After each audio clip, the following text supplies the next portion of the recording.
is a significant movement ongoing to empower African female politicians by providing them with the necessary skills to secure nominations, win elections, and take leadership roles within their parties. Masechaba Masemola wa-Mdaka, the Regional Programs Officer for Sub-Saharan Africa at Friedrich Naumann Foundation for Freedom, spoke to VOA's Ndiho about the movement from Johannesburg, South Africa. The model that we use as the Friedrich Naumann Foundation is that we don't consider ourselves a donor. We very much see the people we work with in country as our partners and supporting their roles in human rights defense, whether it is also in litigation, but also very much in advocacy. So in terms of our footprint, very much working in our different country offices as well, which I've mentioned before, around journalism, freedom of the media. We also work very much with human rights defenders across various topics. We've covered female genital mutilation. We've covered post-conflict war countries.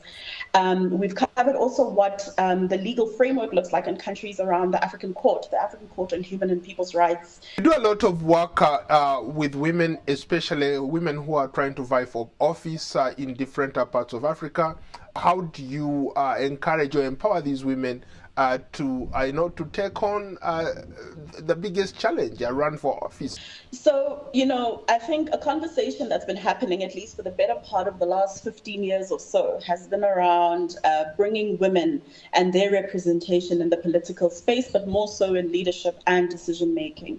We have, since 2019, supported the Women Leadership Program, which is looking at female representatives from liberal political parties in Africa, who then come together on a 3-part or 4-part session in a year, where they are basically given soft skills and also very much thematic skills, topical skills around how to go about their way of work. Where we've seen also with members of parliament, parliament is the legislative body of any government. This is where decisions are taken, and representation in parliament is where the power is actually held.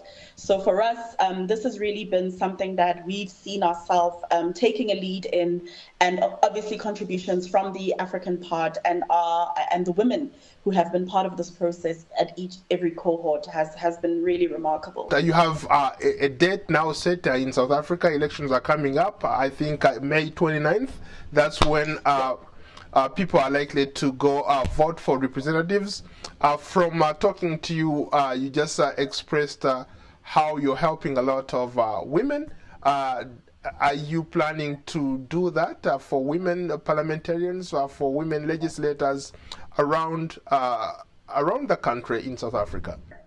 Definitely these elections celebrating 30 years of South Africa's democracy, real democracy, and the challenges that we faced up until now. But as we think about the elections and support of what that looks like for engaging youth especially, I think voter apathy is something that is not just a South African phenomenon, but it's everywhere across the African continent. We actually are running a series where we will be having mayoral candidates or premier candidates that will be having debates in different provinces. And this is also where we are going to see, obviously, there's a candidate list, so that is already prescribed. But of course, when it comes to what it looks like for young women and also youth participation, we very much are wanting to engage on various digital platforms to make sure that reach is definitely there, to enable that whatever vibrant democracy you want to see post the election date of 29th is basically the mirror of the will of the people of South Africa. That was Masechaba Masemola wa-Mdaka speaking to VOA's Ndiho.